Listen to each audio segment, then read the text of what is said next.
Muito bem, segundo ano. Espero que vocês estejam bem e a família de vocês também, nesse contexto de isolamento social. Tá. Dando continuidade ao conteúdo de sociologia, segunda parte e última desse tema, a relação entre poder e Estado no Brasil, e falando agora especificamente de um período, República dos Generais, ou, no caso, há uma discussão como se deve nomear esse período, alguns nomeiam como Revolução, de maneira controversa, e outros denominam como um período ditatorial, golpe militar ou revolução, enfim. Eu não vou entrar nesse conflito, digamos assim, da memória, como muitos historiadores abordam, como o período militar ele deve ser lembrado. Tá. Por que houve o golpe militar?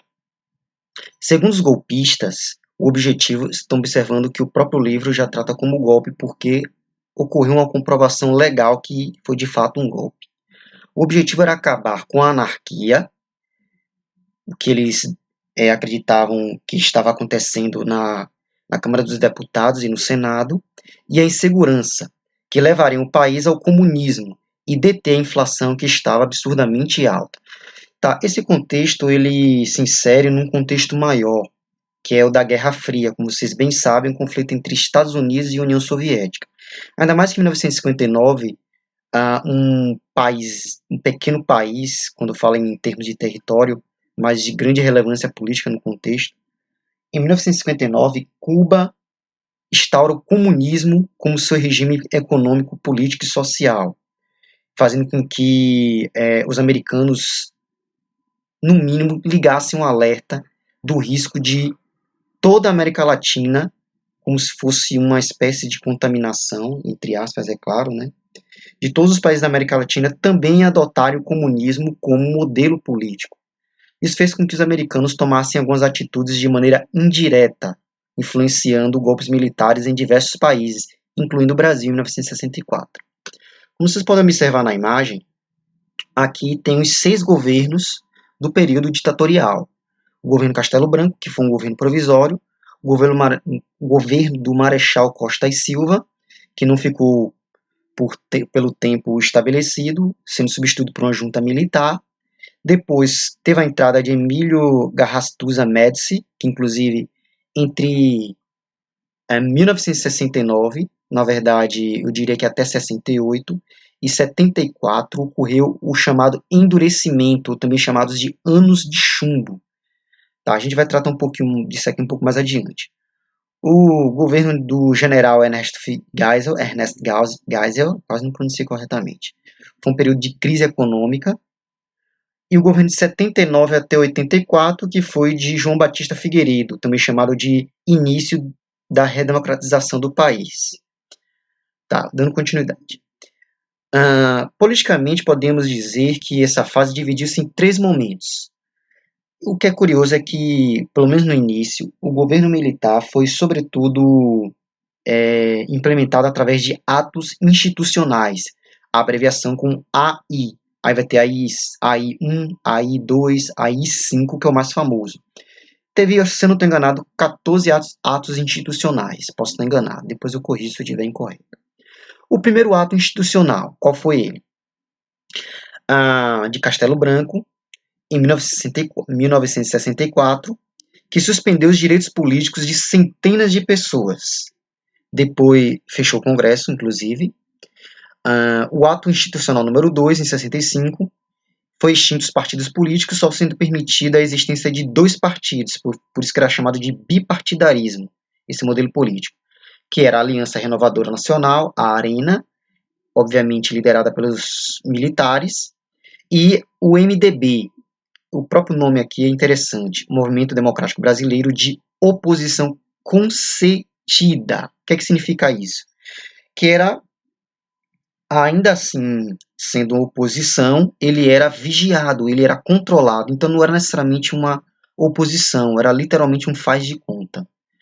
Nos primeiros anos do golpe, ocorreram muitos atos públicos, principalmente de estudantes e trabalhadores contra o regime militar. Aí é claro que foi estabelecido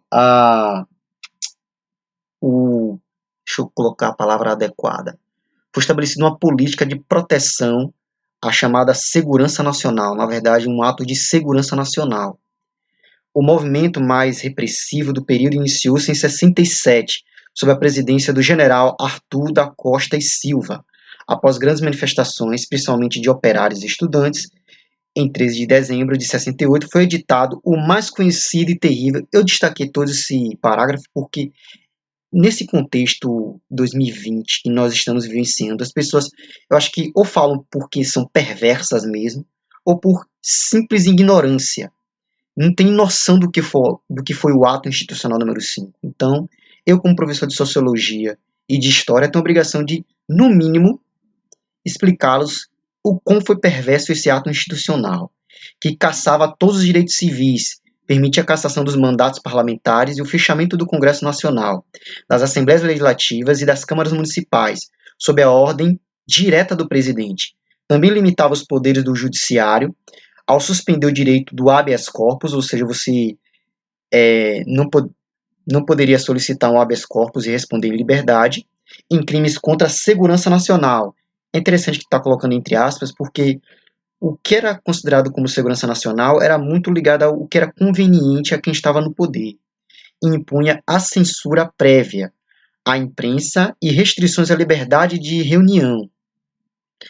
Isso significa dizer que qualquer jornal que falasse, digamos assim, uma crítica, mesmo que seja coerente, mas que fosse considerada contra a segurança nacional, você poderia ser preso, fora os crimes que eu vou ler um pouco mais adiante aqui. Sendo substituído por uma junta militar. Desculpa, voltando. Costa e Silva não conseguiu completar o mandato. Foi substituída por uma junta militar que impediu a posse do vice, Pedro Aleixo. O mandato de Costa e Silva e de Pedro Aleixo foram declarados extintos em 6 de outubro de 69. Provavelmente teve algum motivo que, sinceramente, eu não vou entrar nesse detalhe agora. Pedro Aleixo não ter sido eleito. A junta militar, composta dos ministros do Exército, da Marinha e da Aeronáutica, está observando que são as Forças Armadas, né? Baixou o ato institucional número 13. Então, isso quer dizer que já teve vários outros, do 1 até o 13, que punia, com o banimento os brasileiros considerados ameaçados à segurança nacional. Um monte de gente ficou exilada. Os mais ricos, obviamente, foram se exilar nos países europeus. O ato institucional número 14, eu estou procurando de dicção para essa palavrinha aí. Ato institucional. Ato institucional. Que instituía a pena de morte e a prisão perpétua para os envolvidos em guerra revolucionária e subversiva, além de sancionar a nova lei de segurança nacional. Está observando aí que foi literalmente uma lei que permitia matar qualquer pessoa que eles considerassem que pessoas que colocassem a segurança nacional em risco. Foi assim, por exemplo, na Guerra do Araguaia, que muitas pessoas morreram nesse contexto. E muitas pessoas também foram torturadas. O general Emílio Garrastus Médici, eu nem sei pronunciar corretamente, meu Deus, assumisse a presidência da República em 69, mantendo intensa repressão aos movimentos sociais organizados e às manifestações públicas. Se hoje você, seja Dilma, seja Bolsonaro, seja Lula, você pode mandar ele... Aqui não tem um efeito não, o efeito é na boca mesmo. Em pleno evento esportivo, como aconteceu com Dilma, é porque você tem liberdade de expressão, mesmo que essa liberdade de expressão seja extremamente ofensiva, misógina, machista ou racista. Claro que são crimes isso aí, né? O racismo, principalmente. Colocando em prática a tortura, os assassinatos, o desaparecimento de ativistas de esquerda e de pessoas que eles afirmavam conspirar contra a guerra nacional. Um monte de gente morreu, na verdade, um monte de gente desapareceu, que até hoje ninguém tem notícia se de fato essa pessoa está viva ou está morta, está desaparecida, porque tecnicamente, enquanto a pessoa está desaparecida, ela pode ser considerada uma pessoa ainda viva, entendeu? Passou por um processo que foi designado de milagre econômico, pois houve um crescimento expressivo da produção nacional e grandes investimentos em infraestrutura, sobretudo de empréstimos. Os americanos emprestaram dinheiro e teve o chamado arroxo salarial, quando passou um bom período sem aumentar o salário mínimo, muito próximo com o governo atual, né? Os últimos 10 anos foram críticos. O país sofreu os reflexos de uma crise econômica chamada crise do petróleo, quando os países da OPEP eles controlando a produção, fizeram com que o produto, no caso o petróleo, aumentasse de valor, decorrente do aumento explosivo dos preços do petróleo. Iniciava-se a ascensão da oposição ao regime, tanto no plano eleitoral quanto nos movimentos populares, com a emergência de manifestações reivindicatórias, principalmente nas grandes cidades, por melhores condições de vida e de trabalho. Eu me pergunto, será que se, numa perspectiva econômica, o Brasil tivesse muito bem durante o período ditatorial, será que estaremos ainda hoje num período ditatorial? É uma questão interessante. Enfim, diante dessa situação, no governo do general Ernest Geisel, foram dados os primeiros passos para a abertura política do país, primeiros passos, de maneira bastante tímida. Inicialmente, Geisel precisou conter os vários setores das Forças Armadas que queriam a continuidade do regime militar. Depois iniciou uma longa trajetória a fim de promover uma transição lenta e gradual para a democracia representativa. Como já falei, uma democracia em que você escolhe seus representantes através do voto, do sufrágio universal. Por isso que é democracia representativa. Uma pessoa lhe representa, já falei isso na aula anterior. Sob a vigilância dos militares, tentando conter as manifestações políticas nas ruas. Em 1978, foi extinto o Ato Institucional número 5. Seus dispositivos, entretanto, foram incorporados à última Constituição do regime militar, sob o nome de Estado de Emergência, em 79. Foi aprovada a Lei da Anistia, que possibilitou às centenas de exilados voltar ao Brasil. Qual é o nome do general mesmo? Vixe Maria. A Brilhante Ustra. Aí foi anistiado, né? Acusado de torturar, dar choque no ovo dos outros. Enfim, né? Não vou falar de todos os detalhes das torturas. Foi restabelecido o pluripartidarismo, que possibilitou a legalização de partidos de diversas tendências políticas. Isso já é um sinal positivo para a democracia. A Arena foi substituída pelo PDS, Partido Democrático Social, que eu acho que existe ainda hoje. MDB, Partido do Movimento Democrático Brasileiro, PMDB, vocês conhecem, eu acho. Partido Democrata Trabalhista, PDT, também vocês conhecem. Partido Trabalhista Brasileiro, PTB. E o mais famoso, tanto por suas reformas quanto por sua corrupção, não sei se famoso por muita propaganda ou por ser de fato um dos partidos mais corruptos, o PT, Partido dos Trabalhadores, obviamente, com sua principal figura, Luiz Inácio Lula da Silva. Durante o governo do general João Batista Figueiredo, agravou-se a crise econômica e intensificaram-se os movimentos grevistas e as manifestações de protesto. Em 84, eleições diretas para a presidência da República, conhecida como diretas já, agitou o país e uma emenda à Constituição foi apresentada ao Congresso com esse objetivo, mas não obteve aprovação. Você está vendo como foi resistente, os militares resistiram, não queria largar o osso, né, como se diz por aí, né? O governo viria a ter um civil na liderança, mas eleito indiretamente pelo Congresso Nacional. Tá, continuando. Após a abertura democrática, o retorno da democracia, de 85 até os anos atuais. Após a abertura democrática, o governo procurou definir as bases de convivência política do Estado liberal democrático no Brasil. Essa fase se iniciou com eleição indireta pelo colégio eleitoral do primeiro presidente civil que deveria substituir os militares no governo. O candidato Tancredo Neves. Eu acho que é o nome de um bairro em Salvador. É sim. Mas era um político de confiança dos militares. Você vê como, ainda assim, de maneira indireta, os militares exerciam influência, exerciam poder. Ou seja, era a garantia de que não haveria revanchismo contra eles. Foi literalmente um acordo. Uma pessoa que agradasse a Assembleia, no caso, os políticos civis, como também agradasse os políticos militares. Acho que pode colocar isso, né? Políticos militares. Tancredo morreu antes de tomar posse. Assumiu no seu lugar José Sarney, maranhense, ex-presidente do PDS, Partido Governista. Sarney fundara a Frente Liberal, mais tarde PFL, o que hoje é o DEM, Democratas. Tá, durante o mandato de José Sarney, em 88, foi instituída, na verdade foi elaborada, a nossa principal carta legal, na verdade, a chamada Carta Magna, né? Ela é desculpa, é a principal base legal que nos orienta em qualquer coisa, eu tô falando qualquer coisa mesmo, nas mais diversas dimensões, na educação, nos direitos políticos, na área da saúde, na área da segurança, tudo tem na Constituição Federal. Durante o mandato de José Sarney, em 1988, foi promulgada a atual Constituição brasileira, chamada de Constituição Cidadã, que o objetivo era favorecer o cidadão, promover cada vez mais uma igualdade, ou melhor, amenizar a desigualdade.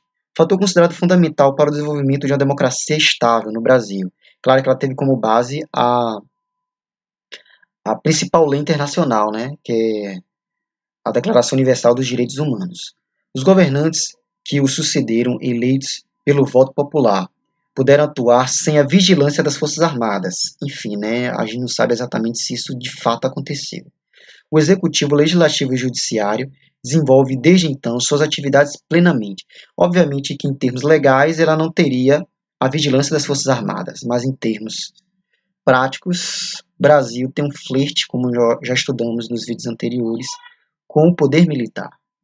Vários planos econômicos foram postos em prática, já que o Brasil estava em crise e estava tentando, de acordo com a própria Constituição, amenizar a desigualdade social. Plano Cruzado, Plano Collor, Plano Bresser, Plano Real, somente o último, criado no governo Itamar Franco e, obviamente, intensificado com o governo FHC, alcançou os objetivos propostos, que era frear a inflação, estabilizar os preços das mercadorias, mas ainda foi mantido um dos maiores índices de desigualdade social no mundo, que ainda hoje tem, né? Fernando Henrique, Collor, Itamar e Fernando Henrique Cardoso, alterações nas estruturas políticas e econômicas características do que se convencionou chamar de Estado neoliberal. Foram esses governantes que estabeleceram o chamado neoliberalismo no Brasil, que ainda para alguns não é pleno. Tá aí os bonititos, José Sarney, Fernando Collor de Mello e o governo Itamar Franco. Inclusive dois nordestinos, um é maranhense e o outro é alagoano. E Itamar Franco eu não lembro. Eu acho que ele é mineiro, né? Não lembro. Quem quiser me corrija aí depois. Tá. Quais foram as principais medidas adotadas por esses governos de proposta neoliberal? Porque na prática não foi pleno, né? A tentativa de integrar a economia do país à globalização, promoveram a privatização de várias empresas. Só lembrando a vocês que no período ditatorial, muitas empresas estatais, desde o período Vargas, inclusive, foram fundadas e elas foram privatizadas. No sistema financeiro foi permitida a livre atuação dos bancos e o movimento de capitais no mercado interno. Renunciou-se o controle da moeda nacional e a política cambial atrelada à moeda nacional, ao dólar, ou seja, a gente comerciar sempre com dólar e o valor dessa moeda ser atrelado ao dólar. Alteraram seus contratos, alteraram-se, corrigindo, os contratos de trabalho, o limite de horas na jornada de trabalho, as férias remuneradas, além do sistema de aposentadorias, sendo criado o sistema de previdência privada. Incentivou-se a fundação de escolas privadas em todos os níveis, mas principalmente no superior. Houve com isso a proliferação da faculdade e universidades particulares no Brasil. Estão observando que os recursos são direcionados para montar uma infraestrutura em função do favorecimento dos grandes empresários e, obviamente, o que alguns chamam de sucateamento dos serviços públicos. Ampliou-se a presença de administradores de planos de saúde, permanecendo na dependência do Instituto Nacional de Seguro Nacional apenas os mais pobres. Estão observando aí que é dividido em áreas. No setor de empresas estatais, no setor financeiro, no setor social trabalhista, no setor de educação e no setor da previdência, que também é trabalhista. Tá, depois de FHC, a partir de 2002, na verdade, janeiro de 2003, entre o governo, os três governos, né, depois de Fernando Collor, Itamar Franco, desculpa, Fernando Henrique Cardoso, neoliberal, Lula, que é considerado por alguns populista, o que não é um termo positivo, para outros, o melhor governo que já ocorreu nisso nas últimas décadas, para alguns o melhor da história, para outros incorrupto, e foi sucedido por Dilma, que, como vocês bem sabem, durou até 2014 e, se não estou enganado, 2016 sofreu o impeachment. No governo Luiz Inácio Lula da Silva, que sucedeu ao de Fernando Henrique Cardoso, foi mantida essa política econômica, permitindo que os grandes conglomerados industriais e financeiros obtivessem lucros exorbitantes. Está observando aí como Lula, dito popular, manteve ainda várias políticas neoliberais. Ampliar suas políticas de retribuição, mas também em compensação. É isso, sempre tem que estabelecer uma balança, tomando como partido a promoção da igualdade. Ampliaram-se as políticas de redistribuição de renda, visando amenizar a situação precária da maior parte da população brasileira. Aí você já sabe o que surgiram, né, lindos? Uma das medidas tomadas, o aumento do salário mínimo acima da inflação, e o governo temos que aceitar, até mesmo as pessoas que não concordam. Ocorreu um processo de valorização do salário mínimo ao longo do governo Lula e Dilma, a ampliação do valor das aposentadorias para os beneficiários que recebiam até um salário mínimo, criação de empresas ou de empregos estáveis, que possibilitou a expansão do consumo a uma parcela da população estimada em torno de 30 milhões, a chamada classe C, que depois foi para a rua bater panela contra a Dilma. Puseram-se em práticas os programas, na verdade fazer musiquinha, né, e dancinha, né? Puseram-se em práticas os programas do Fome Zero e Bolsa Família, que inclusive já vinha do governo Fernando Henrique Cardoso, o Bolsa Escola, o Auxílio Gás e o Cartão Alimentação, todos concentrados no Bolsa Família. A ampliação do programa Bolsa Família e similares propiciou uma renda mínima a milhares de famílias que viviam em condições de miséria absoluta.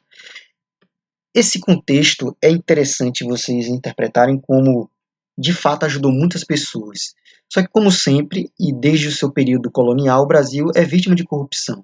Então, muitas pessoas se beneficiavam indevidamente do Bolsa Família. Eu acho que vocês sabem disso.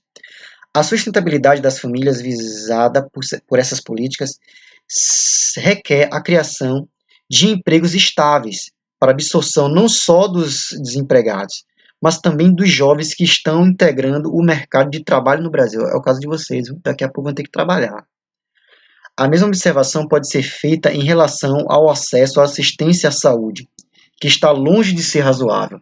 São coisas que de fato não melhoraram no governo Dilma e Lula. Se melhoraram, não melhoraram de maneira significativa, não como a própria Constituição exige. A mesma observação pode ser feita em relação ao acesso à assistência à saúde, que está longe de ser razoável, só relendo porque é importante. Convém destacar ainda tratar-se de relações governamentais que podem incluir e excluir famílias dependendo do governo, não constituindo ações políticas de Estado que geram direitos, ou seja, é uma política inventada por um governo específico e não uma lei constituída, na verdade, que seja praticada independente do governo que vai entrar no poder. Houve nos últimos anos uma série de atuações governamentais que contribuíram para despolitizar a prática política. Essa parte aqui é polêmica, muito polêmica, limitando-a a uma participação quase somente por meio do voto. Ou seja, o governo controlou sindicatos, fazendo com que criasse a ilusão de que o governo estava atendendo às demandas da população. A demanda social por maior participação foi neutralizada e canalizada de forma burocratizada e controlada pelos agentes do governo mediante os vários conselhos e conferências nacionais sobre o meio ambiente, os direitos da pessoa idosa, a segurança pública, os direitos da mulher, o esporte, a igualdade racial, o acesso à saúde. Esses órgãos é interessante eles existirem, mas os sindicatos e qualquer outro tipo de movimento civil, ele tem que ser separado do Estado. Ele tem que participar do conselho, mas não ser o próprio conselho do governo, porque é instituir governamentalmente uma força que é civil, na verdade. Os sindicatos passaram por um processo de despolitização, uma vez que a luta por direitos coletivos foi pouco a pouco sendo substituída pela busca de soluções possíveis para problemas dos indivíduos, para os problemas dos indivíduos, individualismo. Além disso, houve uma tendência à cooptação dos líderes sindicais, ou seja, o cara se lançava no sindicato como principal líder, daqui a pouco era candidato a vereador, a deputado, era eleito e não resolvia muitos dos problemas que ele mesmo criticava enquanto era sindicalista. Em 2011 assumiu a presidência a Dilma Rousseff, e como vocês bem sabem, em pleno 2020, ela foi reeleita em 2014 e sofreu o processo de impeachment. A primeira presidenta, é curioso como o livro coloca a palavra já com um cunho político de modificação do termo, do Brasil, deu continuidade aos projetos desenvolvidos no governo Lula. E dou por encerrada a aula de hoje, espero que vocês estejam bem, só falando novamente, e até a próxima aula.